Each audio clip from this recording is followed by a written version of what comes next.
Más allá de las pirámides, más allá de todo lo que creemos saber, se encuentra un Egipto desconocido. Es como construir un rompecabezas tridimensional. Por primera vez caminaremos por donde solo los faraones han pisado. Para los antiguos era lo sublime entre lo sublime. Viajaremos a donde no se han permitido cámaras de televisión hasta ahora. Parece como si los artistas hubieran soltado los pinceles y abandonado el templo ayer mismo. Ahora Peter Woodward revela sorprendentes descubrimientos sobre una tierra muy antigua. Egipto, más allá de las pirámides. Mansiones de los espíritus. El Cairo, una de las grandes ciudades del mundo. Con 16 millones de habitantes y bañada por el río Nilo, está situada cerca de la antigua capital, Memphis. Durante más de 5.000 años, desde los tiempos de los faraones, Egipto ha sido una tierra de fe y espiritualidad intensas. En muchos aspectos, se convirtió en el punto de encuentro de algunas de las religiones más importantes del mundo. Aquí, en el Cairo, la metrópolis musulmana más moderna de la Tierra, basta con escuchar para tenerlo presente. La cacofonía de la vida moderna se ve interrumpida 5 veces al día por la llamada islámica a la oración.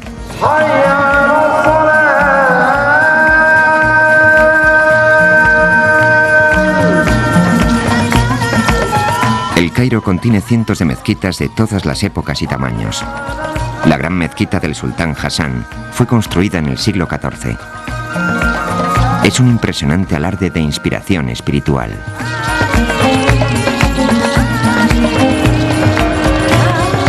Pero también el judaísmo y el cristianismo han hallado fuerza y motivación en esta ciudad. Sus templos están presentes. La sinagoga Ben Ezra se construyó en el siglo IX. Según la leyenda, antes de que variase el cauce del Nilo, la hija del faraón encontró al pequeño Moisés en esta zona.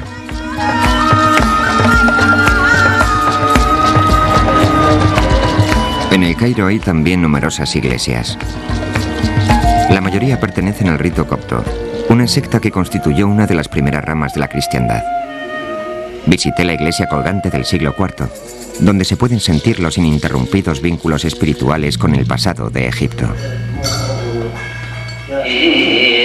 Si uno tuviera hoy que buscar las imágenes y los sonidos del antiguo Egipto, empezaría por la iglesia copta.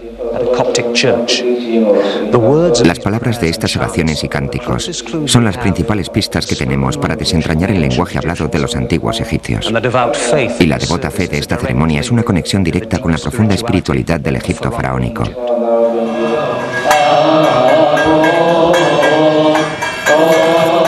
Los cánticos, el incienso, los jeroglíficos que aún se usan en el lenguaje copto se remontan a una religión anterior que se inició aquí hace más de 50 siglos.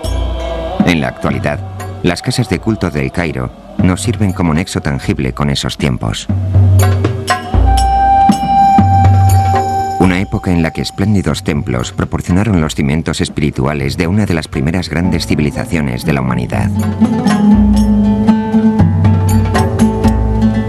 El poder de los faraones del antiguo Egipto estaba arraigado en una compleja jerarquía de dioses y diosas. Era una religión que valoraba el ritual y la ceremonia.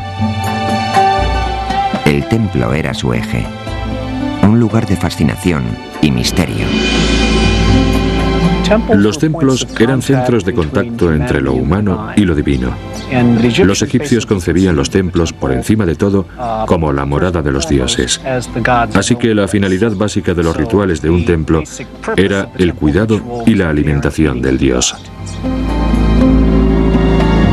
La segunda función del templo era representar físicamente el concepto egipcio de la creación.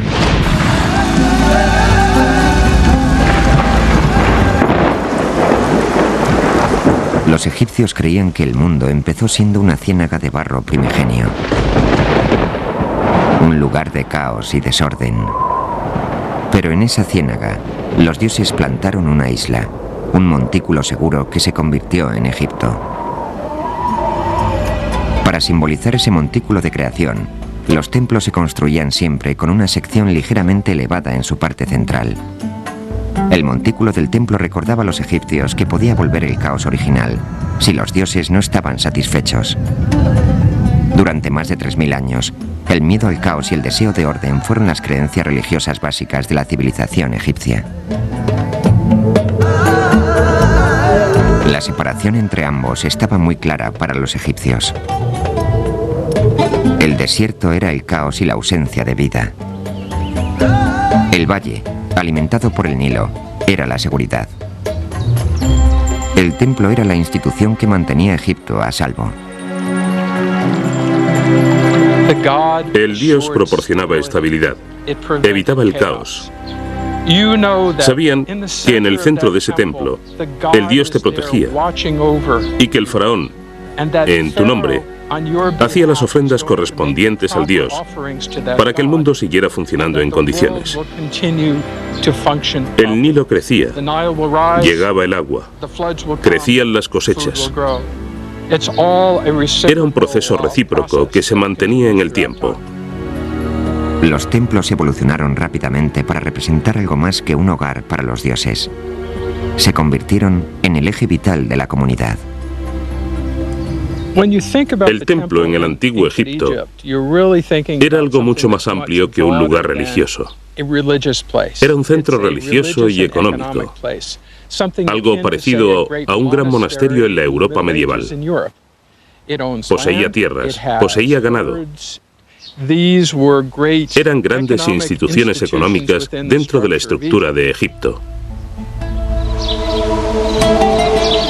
Los primeros templos datan del nacimiento de la civilización egipcia más de 4000 años antes de la era cristiana. Probablemente los primeros lugares sagrados no eran más que paredes cubiertas de esteras de junco o pieles de animales. Después, los templos se construyeron con ladrillos de barro. Sorprendentemente, algunas de esas estructuras han sobrevivido. El inmenso templo de ladrillos de barro, construido por el faraón Hasehemui en Abidos, tiene más de 5000 años. Pero las grandes murallas de Hasehemui fueron la excepción. La mayoría de los primeros templos desaparecieron hace mucho tiempo, carcomidos por el implacable viento del desierto. Esto es un ladrillo de barro, barro del Nilo mezclado con paja, cocido bajo el sol egipcio. Los primeros edificios, desde el palacio del faraón hasta la choza del campesino, se construían con esto. En condiciones de sequedad adecuada, pueden durar miles de años, como en el templo de Hasehemui en Abidos. Pero la mayor parte del Egipto habitable estaba cerca del Nilo y sometida a continuas riadas. Al cabo de unos siglos se disolvían y volvían al Nilo. Los egipcios lo sabían. Estaba bien para las casas de los vivos. Al fin y al cabo, la vida es solo una etapa temporal. Pero las tumbas de los muertos y los templos de los dioses tenían que durar. Los egipcios estaban a punto de convertirse en los mejores maestros del mundo en un nuevo material: la piedra. Con ella crearon algunos de los monumentos más importantes de la historia de la humanidad.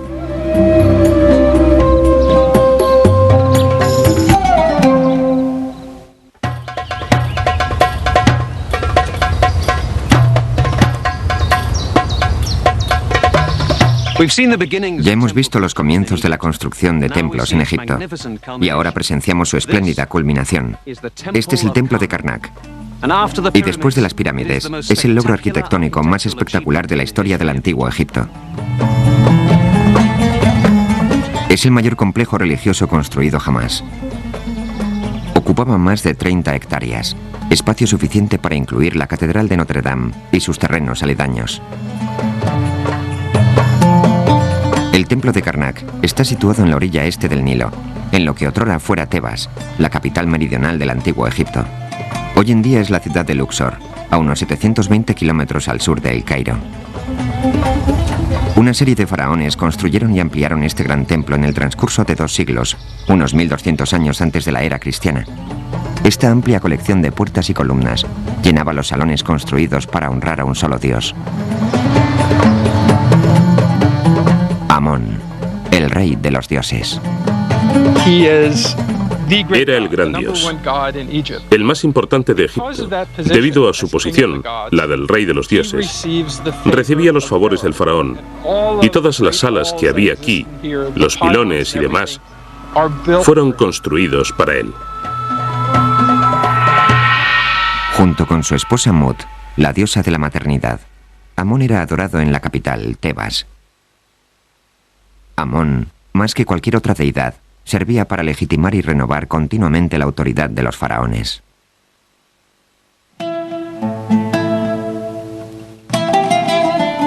En las estancias más oscuras y silenciosas de Karnak, residía el dios Amón en forma de estatua. Sorprendentemente, la estatua no era un enorme coloso, sino una pequeña imagen que podía transportarse fácilmente durante los festivales. Los largos muros de Karnak estaban hechos de enormes bloques de arenisca. Los constructores se enfrentaron a tremendos desafíos técnicos. Recuerden que no disponían de grúas ni de simples poleas para poner estas gigantescas piedras en su sitio. Los antiguos constructores egipcios recurrían a la tierra. Aquí vemos los restos de una enorme rampa por la que arrastraban las piedras hasta el sitio correspondiente en un pilón o en una puerta. Cuando completaban una fila de piedras, elevaban la rampa. Cuando por fin terminaban el muro, desmontaban lentamente la rampa y cada fila de piedras era decorada con inscripciones y pinturas conforme iban descendiendo. La gran sala hipóstila es el corazón de Karnak. Iniciada por el faraón Amenhotep III en el siglo XIV a.C., la sala es un bosque de 130 columnas que antaño soportaron un techo situado a más de 25 metros sobre el suelo del templo. Unas ventanas del tejado dejaban pasar raudales de luz que iluminaban el pasillo central. Pero los laterales, tan soleados hoy en día, permanecieron entonces en la sombra. 15 obeliscos dedicados al dios del sol, Ra, fueron situados por todo el templo. Fue necesaria toda la habilidad arquitectónica de los egipcios para tallar los impresionantes monolitos, arrastrarlos por las rampas de tierra y colocarlos con sumo cuidado. Las puntas de los obeliscos estuvieron en su momento forradas de oro para que pudieran captar la primera luz del sol al amanecer y la última en el ocaso. La brillante luz de estos monolitos destacaba la importancia del sol como fuente de vida. Esta gran colección de mampostería monumental no fue llevada a cabo por esclavos, sino por ciudadanos libres. Todos los egipcios debían estar disponibles durante una época del año para trabajar en los grandes proyectos de construcción del faraón. Era el equivalente al servicio militar. Estos templos fueron edificados por el pueblo llano, cumpliendo su periodo de servicio comunitario.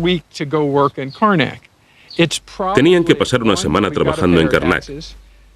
Pensarían, 1, hay que pagar impuestos. 2, trabajamos en el hogar de los dioses. Es un buen servicio al rey y a Amón. Aseguramos la estabilidad eterna construyendo aquí. Aunque la clase media trabajadora de Egipto construyó este templo, quizás solo podía acceder a los patios exteriores durante los festivales.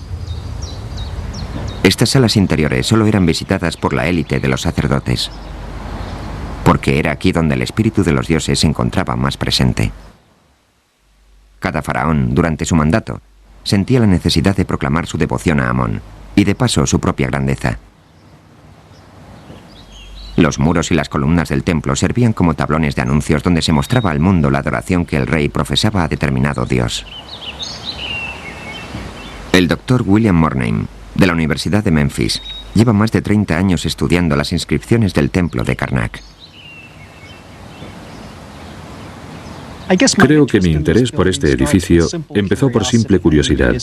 Está muy bien conservado y resultaría absurdo no saber qué se hacía en él y por qué fue construido.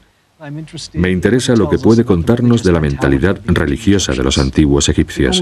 La única forma fiable de empezar a comprender el significado de un edificio así es descifrar lo que tallaron en las paredes. La simple fotografía de las inscripciones resulta difícil de descifrar. Durante cientos de años y generaciones de faraones, se hicieron unas tallas sobre otras. Morneim lo examina todo con sumo cuidado para poder estudiar minuciosamente todas las capas, porque a veces estas imágenes no son lo que parecen.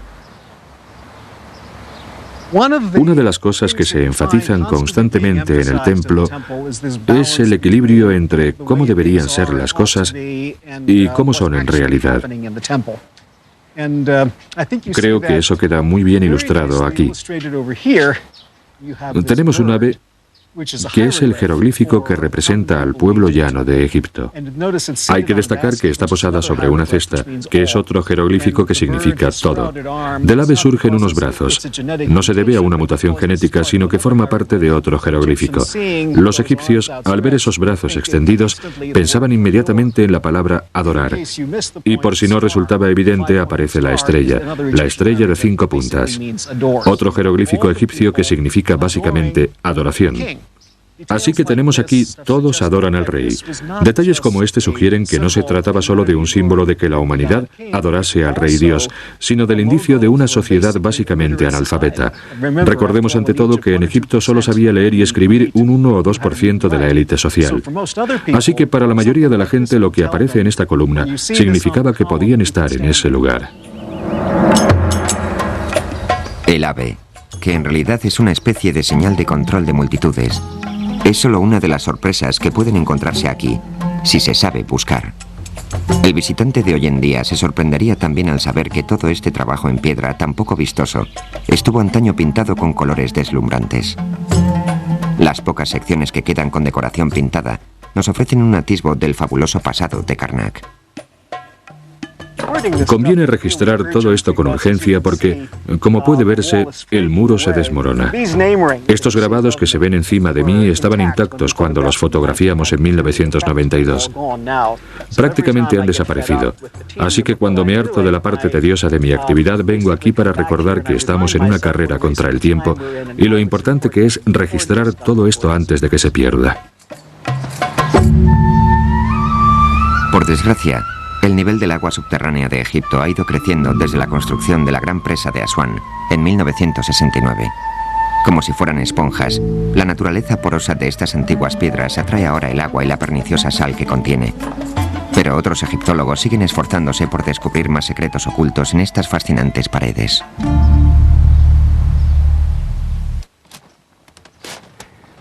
Estamos en el corazón del templo de Karnak, lo más sagrado de lo sagrado, donde se guardaba la estatua del dios Amón.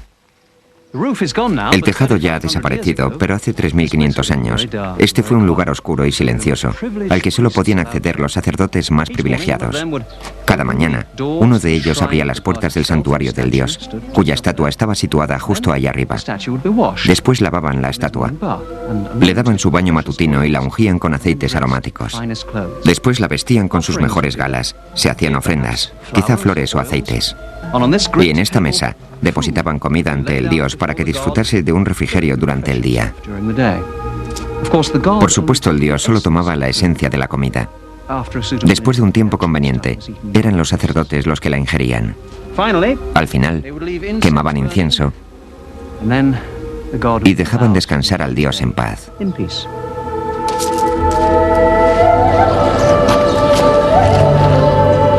Los sumos sacerdotes de Karnak eran nombrados por el faraón. Otros sacerdotes eran miembros de familias importantes que ejercían su cargo a tiempo parcial, pero había muchas labores en el templo que tenían poco que ver con sus funciones religiosas. Los templos no eran dominio exclusivo de reyes y sacerdotes.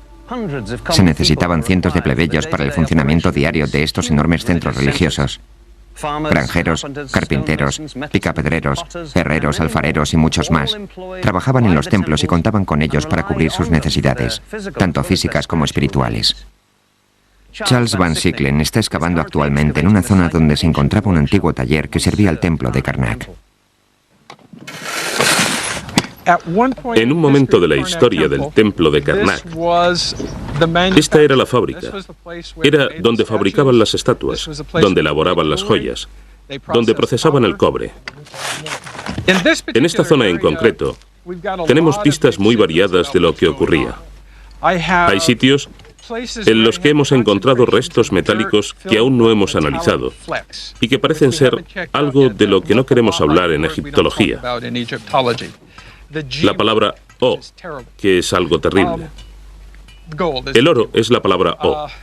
A los arqueólogos nos fastidia encontrar oro porque nos supone un grave problema y no nos indica nada. La eterna atracción por el oro ha dado al traste con más de una excavación. Para los arqueólogos serios, su presencia solo sirve para apartar la investigación de descubrimientos más importantes. Hay una serie de piletas puestas una sobre otra, hasta más de 1 metro de profundidad. Por ellas pasaba el agua y quedaban sedimentos. Los sedimentos eran filtrados y lavados con más agua. Quizá intentaban extraer oro. Esa es la mejor teoría de momento. Es un problema que no he resuelto aún. Pero así es la arqueología. Todas las facetas de la vida rutinaria en Egipto dependían de la cerámica. Había jarras, botellas, piletas, cuencos, cazuelas por doquier. Cabría suponer que todas las piezas se encuentran y se conservan, pero en 3000 años de historia se acumulan muchas piezas rotas. En esta zona hay literalmente millones de restos de cerámica. Restos a los que suelo referirme mediante la palabra árabe zabala, que significa basura. Forman parte de una pieza que no posee característica alguna y que no me ofrece información. Así que la tiramos. Con el paso de los siglos, decayó el culto al gran dios Amón, y la civilización egipcia se vio invadida por otras culturas. El templo de Karnak fue clausurado finalmente por los romanos en el siglo IV. Cuando los europeos descubrieron Karnak en el siglo XVIII, sus grandes salas estaban llenas de arena. Las hogueras habían tiznado las espléndidas pinturas de sus paredes. Y únicamente los campesinos y sus burros contemplaban las inscripciones sagradas dedicadas antaño a los dioses. Pero a principios del siglo XX, Karnak volvió a rebosar de energía y pasión. La pasión del descubrimiento y la restauración. En la actualidad no vive nadie aquí, en Karnak. Se ha retirado la arena para revelar el resto. Cientos de bloques de piedra. Mediante un trabajo lento y concienzudo, François Larcher y un equipo francés han conseguido lo imposible. A partir de estos bloques tan dispares, han conseguido montar todo un edificio. Han recreado la capilla roja de la reina Hatshepsut.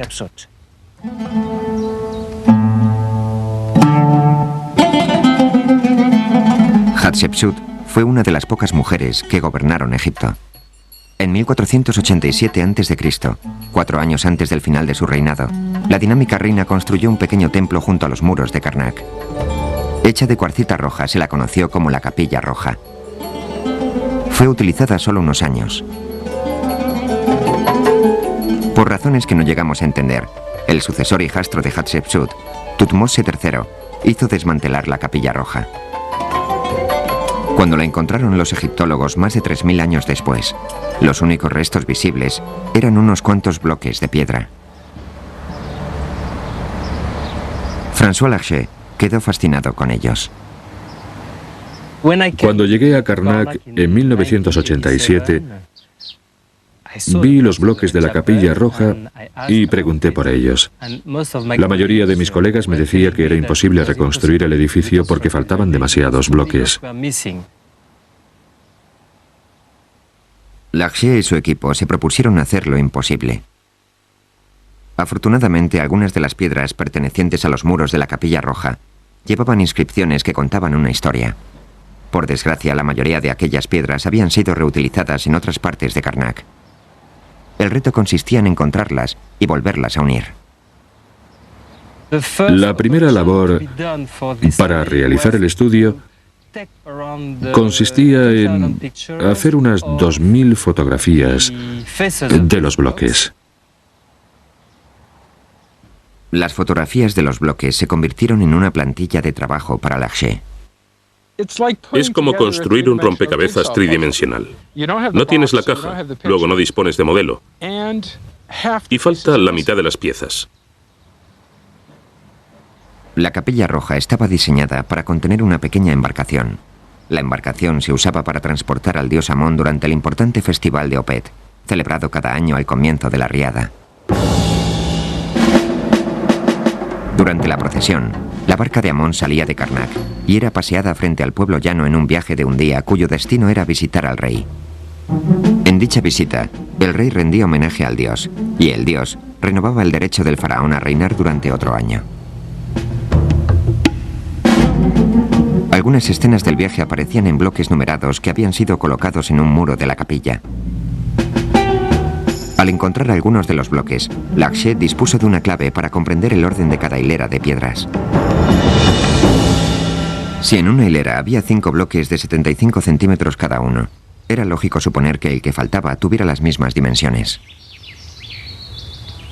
Las escenas del santuario y las de los sacerdotes transportando la barca tenían la misma longitud. Resultaba fácil calcular las dimensiones de las partes que faltaban para reconstruir la tercera escena. Cuando por fin, en 1998, completaron el rompecabezas sobre papel, tardaron solo 9 meses en reconstruir la parte principal de la Capilla Roja. Por desgracia, algunos bloques no llegaron a encontrarse. La escayola que aparece en esos muros rellena los huecos de los bloques que faltan. En su momento la pintarán para darle el color de las piedras originales. Se sigue trabajando en la Capilla Roja y construyendo a mano algunas de las piezas desaparecidas. Pero por primera vez desde el Reino Nuevo, podemos contemplar el fabuloso altar de Hatshepsut y maravillarnos con algo que habíamos perdido. Creo que resulta fascinante intentar imaginar las misteriosas y dramáticas escenas que se desarrollaron antaño en esta hermosa capilla.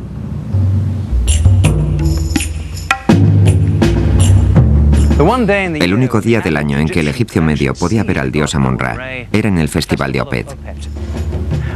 Sacaban al dios de su santuario y lo traían aquí, a la Capilla Roja. Dentro, en este mismo lugar, había una pequeña barca que transportaba al dios durante su viaje. Era instalado en la barca y unos sacerdotes, con la cabeza rapada y ataviados con túnicas de piel de leopardo, lo sacaban a hombros del templo de Karnak y lo llevaban a Luxor, a más de 1,5 kilómetros de distancia por la avenida de las Esfinges.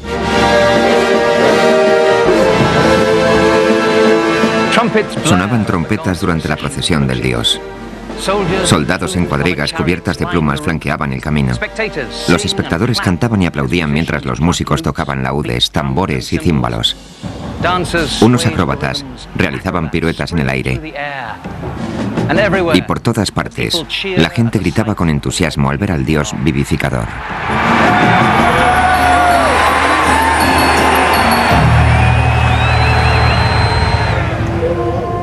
Los restos del templo de Karnak nos dan una maravillosa sensación de lo que pudo ser este lugar hace 3.500 años. Pero los efectos del tiempo, el viento, los terremotos e incluso el vandalismo son palpables.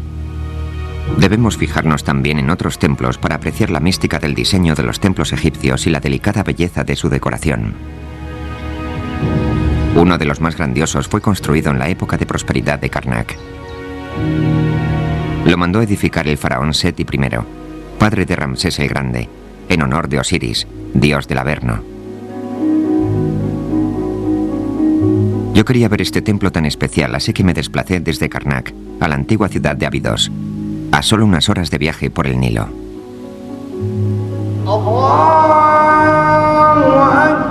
El viernes, el día sagrado de la semana islámica en el Egipto moderno. Se oye el muezín llamando a los fieles a la oración. Lo que nos queda del antiguo Egipto es la religión, tumbas, templos, monumentos. Pero para la gente de aquella época eso era Egipto, una religión viva en la que todos participaban directamente.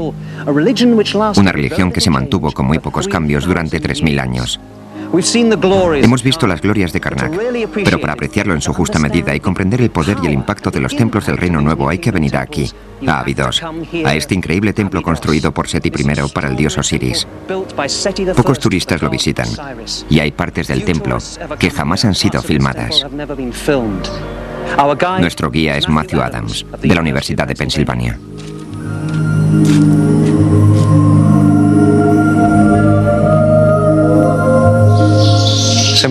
Bueno, Matthew, háblanos de este sitio tan impresionante. ¿Dónde estamos? Estamos en la primera sala hipóstila del templo de Seti I en Abidos. Venimos del iluminado mundo de los vivos del antiguo Egipto y nos adentramos poco a poco en las penumbras del mundo de lo divino. Así que Seti I hizo construir este templo. ¿Con qué fin? Bueno, desde principios del Reino Nuevo, en torno al año 2000 a.C., Abidos era el principal lugar de culto de Osiris, el dios de la tierra de los muertos. Los egipcios creían que estaba enterrado aquí, que su tumba estaba en el desierto cercano. Seti quería asociarse con el culto a Osiris y al construir este monumental templo lo consiguió.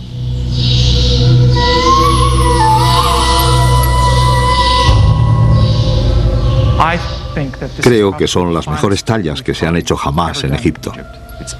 Absolutamente exquisitas. Bueno, aquí tenemos al rey Seti sosteniendo un incensario. Se ven las llamas que salen al quemar el incienso.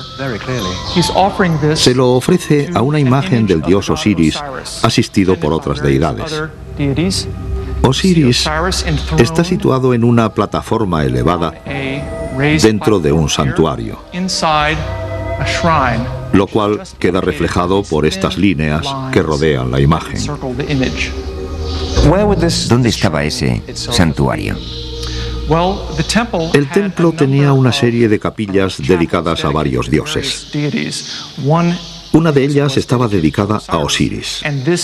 Esta imagen, o la imagen que representa, se refiere a esa capilla. ¿Podemos ir a verla? Claro. Esta es la capilla de Osiris. Aquí le vemos con varios atuendos. El rey le ofrece incienso, libaciones y adora la imagen del dios. Nos da una idea de cómo pudo ser la decoración original de la mayoría de los templos egipcios. Debió de ser increíblemente vibrante y colorida. Parece como si los artistas hubieran soltado los pinceles y abandonado el templo ayer mismo. Estas imágenes nos ayudan bastante a comprender la naturaleza de los rituales del templo. Pero el templo de Seti no es solo importante para los egiptólogos en su labor de estudio de los dioses, los cultos y los rituales, sino que es una parte muy significativa de la historia egipcia. En el muro de esta sala tenemos uno de los documentos históricos más importantes del antiguo Egipto. Algo que ha contribuido enormemente a que los egiptólogos comprendan la secuencia histórica de esta civilización. Es una lista de los nombres de los reyes del antiguo Egipto.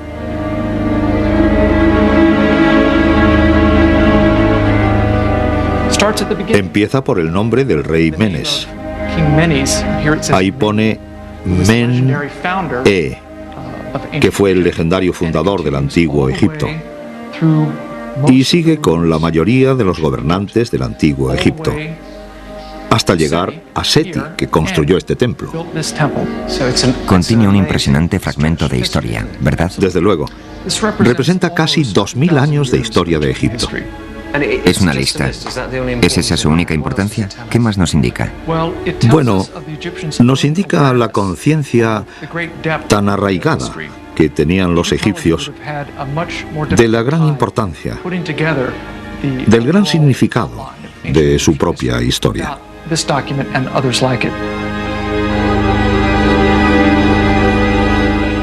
Aunque Seti I es el último nombre de esta lista, murió antes de que el templo estuviese terminado. Lo completó su hijo Ramsés. Pero la historia lo conocerá siempre como un regalo de Seti a la eternidad. Un hermoso monumento a la profunda espiritualidad y a la grandeza artística del antiguo Egipto.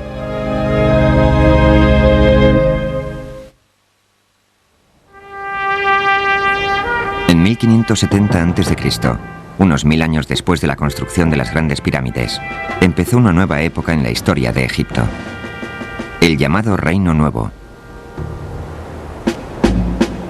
Los grandes faraones de este periodo, como el hijo de Seti I, Ramsés, gozaron de enorme poder y prestigio. Crearon y perfeccionaron una categoría de templo totalmente distinta. Estamos cruzando el Nilo en el lugar de la antigua ciudad sagrada de Tebas. Allí en esa orilla se encuentran la ciudad de Luxor y el templo de Karnak. Pero fue en esta otra orilla donde los faraones crearon un nuevo estilo de templos. No estaban dedicados a un dios concreto como el de Karnak-Amón o el de Abidos a Osiris. Eran más bien templos funerarios, construidos en honor de un dios vivo, el propio faraón.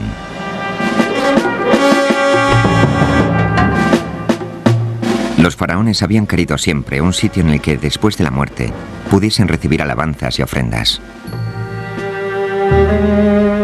Un lugar adecuado en el que pudiesen venerarlos a diario.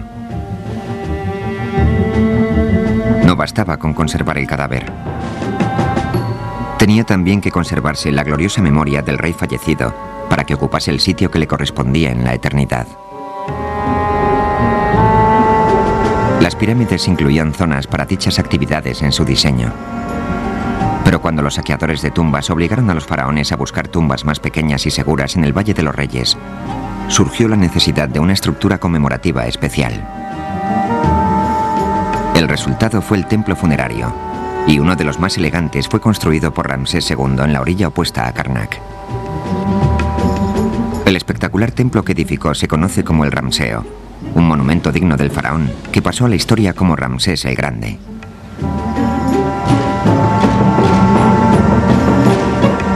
Su emplazamiento, en la orilla occidental del Nilo en Tebas, era en realidad un enorme cementerio de docenas de kilómetros cuadrados. Los grandes templos funerarios que construyeron aquí los faraones estaban muy próximos entre sí. Cerca del Ramseo se encuentra Medinet Habu, el hermoso templo construido por Ramsés III.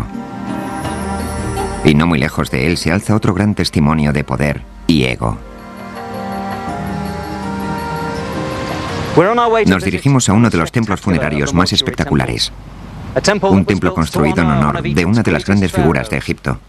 Pero no era un rey, sino una reina. Se llamaba Hatshepsut, la reina que había construido la Capilla Roja en Karnak.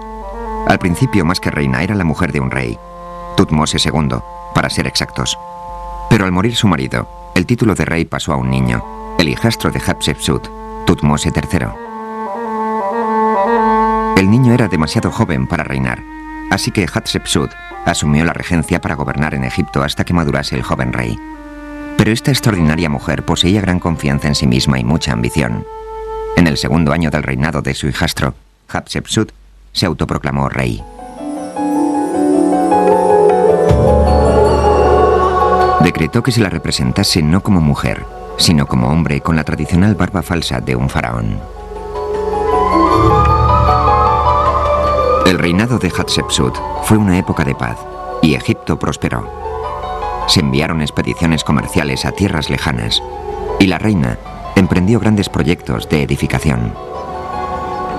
Ninguno de ellos tan ambicioso como un templo en su propia memoria.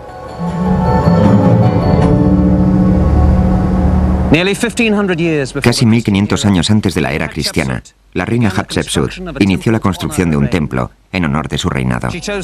Eligió este espectacular paraje, un anfiteatro natural. Paredes de roca de 300 metros de altura. Hoy se denomina Deir el-Bahari, pero para los antiguos era lo sublime de lo sublime. El arquitecto de Hatshepsut se llamaba Senenmut. Hay quien cree que fue también su amante. Ella le pidió que diseñase un templo que impresionase a la posteridad. Él no la defraudó.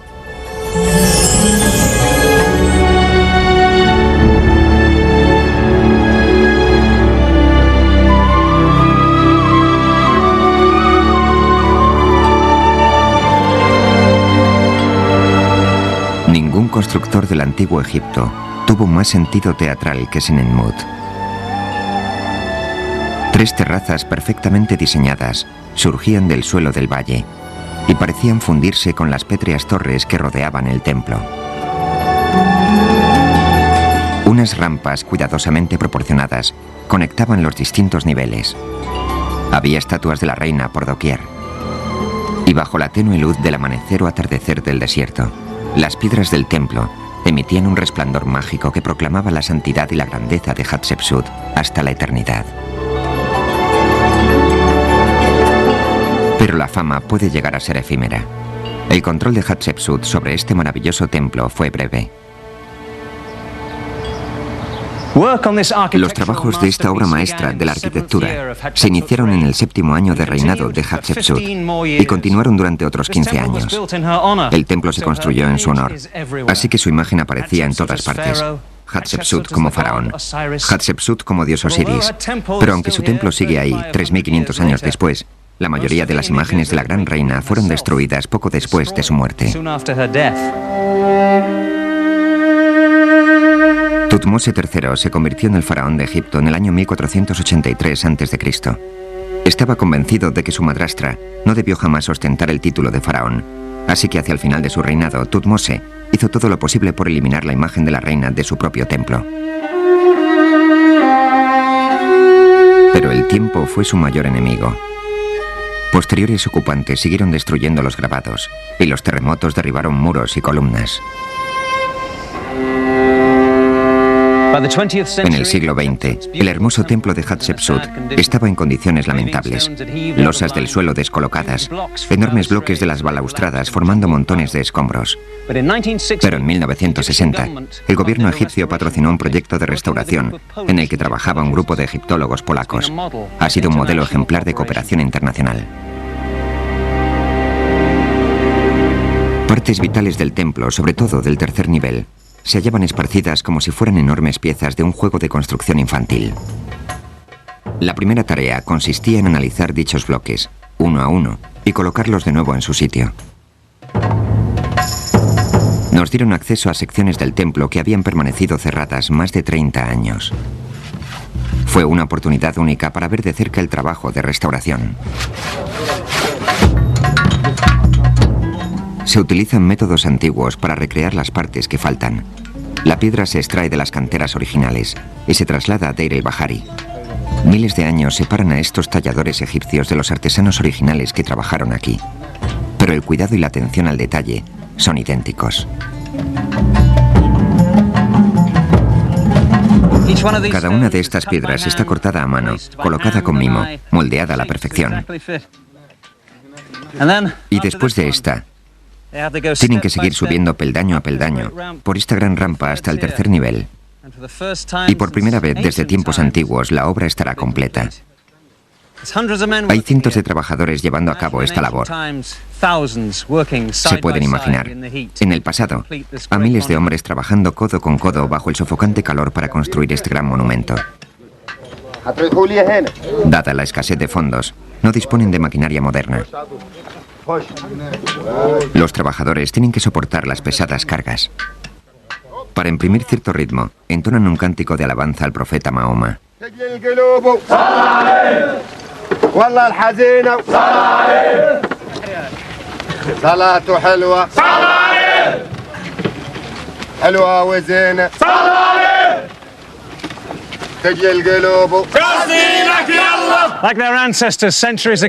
Como hicieron sus antepasados hace siglos, suben estas enormes piedras por la rampa usando solo sus manos. Claro que ahora disponen de ruedas. Los antiguos egipcios, bueno, quizá usasen plataformas. Aún así era un trabajo muy duro.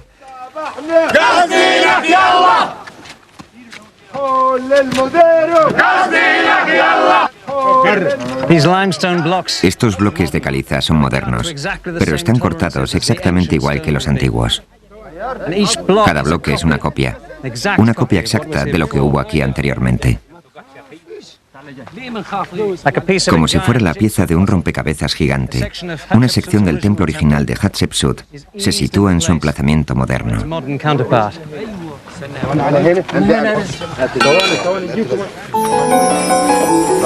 Pieza a pieza, Deir el-Bahari cobra su antigua forma. Resulta difícil conseguir fondos para esta empresa. Se ha tardado más de 30 años, pero por fin, el final está próximo.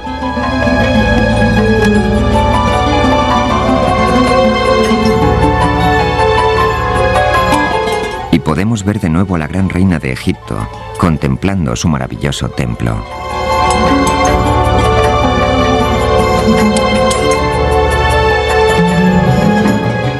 Cada año, durante un festival especial, el dios Amon-Ra era trasladado aquí, al tercer nivel del templo de Hatshepsut.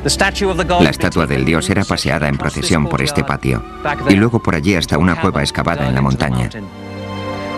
Después, descansaban unos días antes de iniciar su recorrido por todos los templos de la orilla occidental. El público nunca ha tenido acceso a este lugar, pero pronto habrán terminado los trabajos de restauración y los visitantes podrán por fin pisar aquí, en la terraza sagrada, y disfrutar de una vista del Nilo que hace mucho tiempo disfrutara la propia reina Hatshepsut.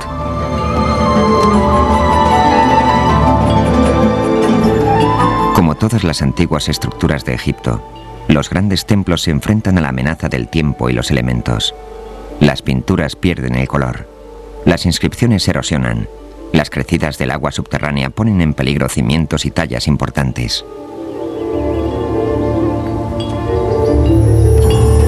Pero gracias al esfuerzo de gente entregada a su trabajo, se conservan aún estas grandes mansiones de los espíritus que proclaman ante la historia la especial relación de los egipcios con sus dioses.